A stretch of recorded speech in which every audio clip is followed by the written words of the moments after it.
आज आपण इथे असं मस्त आंबट चुक्याचं थालीपीठ बनवणार आहोत। हे थालीपीठ आंबट चुक्याची जी पालेभाजी असती त्याच्यापासून आपण हे थालीपीठ बनवलेले आहे।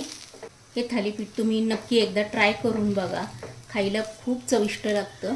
हे थालीपीठ आपण बनवण्यासाठी इथे कुठली पीठं इथे यूज केलेले ते पण आपण इथे बघणार आहोत।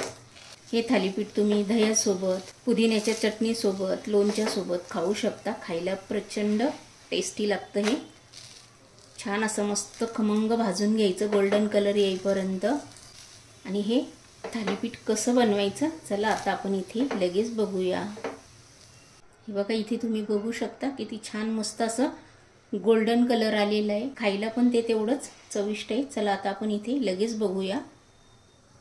आज आपण इथे आंबट चुक्याची थालीपीठ बनवणार आहोत।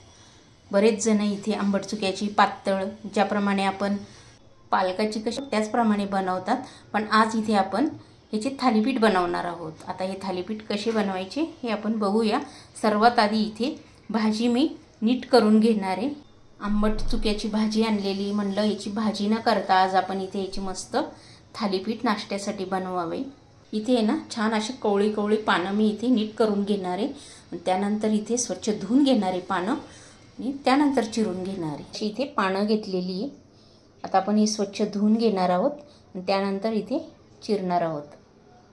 भाजी इथे चिरून घेतलेली आहे। त्याच्यामध्ये मी 1 वाटी भरून इथे गव्हाचं पीठ ॲड केलेलं आहे। 1 वाटी भरून इथे ज्वारीचं पीठ ॲड केलेलं आहे। हे जे माप आहे 1 वाटीचं माप आहे। 1 चमचा भरून इथे तांदळाचं पीठ टाकून घेतलेलं आहे। मोठा चमचा आहे हा। 1 चमचा भरून इथे डाळीचं पीठ टाकून घेतलेलं आहे। हा रेग्युलर चमच्यापेक्षा मोठा चमचा आहे। आता आपण ह्याच्यामध्ये 2 चमचे भरून इथे तीळ टाकून घेतलेले आहे। 1 चमचा इथे धणेपूड टाकून घेतलेली आहे। इथे चवीनुसार मीठ टाकून घेतलेले आहे। 3 हिरव्या मिरच्या इथे बारीक चिरून घेतल्या त्या पण इथे ॲड केलेल्या आहे। इथे थोडीशी हळद टाकून घेतली। 1 लहान चमचा भरून इथे लाल तिखट टाकून घेतलेलं आहे। अर्धा चमचा इथे चाट मसाला टाकून घेतलेला आहे।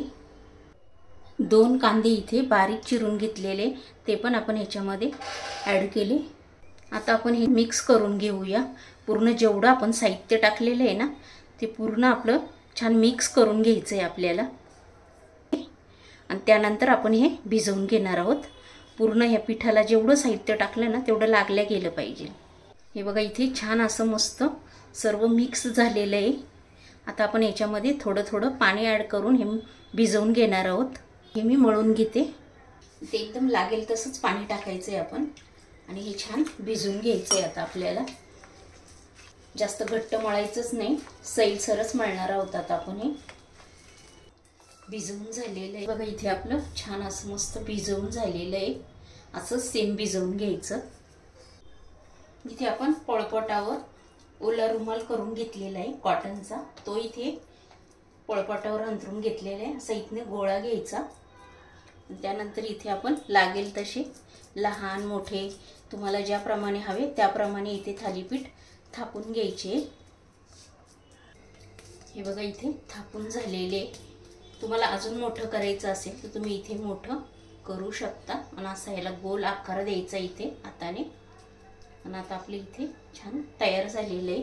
आपण गॅसवर तवा पण ठेवलेला आहे। हे बघा ह्याला असं इथे छिद्रे करून घेतलेलं आहे की छान भाजल्या जाईल। इथे मी तव्याला थोडंसं तेल लावून घेतलेलं आहे।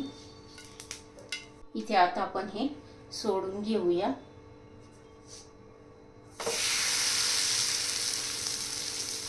आणि हे सावकाश आपण हे काढून घ्यायचं। हे सोडल्यानंतर थोडंसं तिरकं झालं तरी आपण हे नीट करून घ्यायचं, पसरून घ्यायचं हातानेच थोडंसं। आणि इथे आता आपण थोडं तेल सोडूया। तेल सोडल्यानंतर इथे सावकाश असं सर्व पॅनपासून त्याला सुट्ट करून घ्यायचं। त्यानंतर इथे आपण सावकाश चेंज करून घेतलेले मस्त कलर तुम्ही बघू शकता किती छान आलेला आहे। तेवढंच ते खायला पण खूप चविष्ट असतं। तुम्ही नक्की ट्राय करून बघा एकदा। बरेच जण याची भाजी करतात, गरगटा भाजी, पण तुम्ही अशी थालीपीठ बनवून बघा, याची छान लागतात। आता आपण हे चेंज करून घेऊया। हे बघा किती छान मस्त असं खरपूस भाजले जाते आणि एकदाच तेल लावलं परत तेल लावायची गरज नाही आहे त्याला. जी आपण पिठं टाकलेली सगळी तांदळाचं पीठ डाळीचं पीठ त्यामुळे असं मस्त टेस्टी आणि खमंग थालीपीठ इथे आपलं चवीला लागतं. आता आपलं हे तुम्ही बघू शकता झालंय. हे मी काढून घेते. हे बघा इथे परत आपण गोळा घेतलेला आहे मिश्रणामधनं. इथे रुमालावर पण आपण पाणी शिंपडून घेतलं थोडंसं किंवा ओला केला तरी चालेल आणि असेच थापून घ्यायचे. हे पण इथे छान थापून झालेलं आहे. किंवा तुम्ही थापल्यानंतर असं हातावर घेतलं आणि ते पण इथे असं सोडून घेतलं तरी चालेल. आणि इथे सावकाश काढून घ्यायचं हे.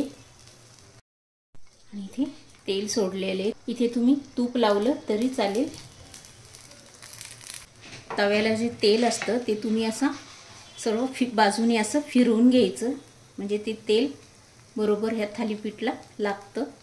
पॅन तवा काही घेतला असेल ना त्याच्यापासून अशी सुट्टी करून घ्यायची आधी. त्यानंतर इथे आपण हे सावकाश असं आहे बघा साईड चेंज करून घेतलेली आहे. छान मस्त गोल्डन कलर येईपर्यंत आपल्याला इथे भाजून घ्यायचं आहे.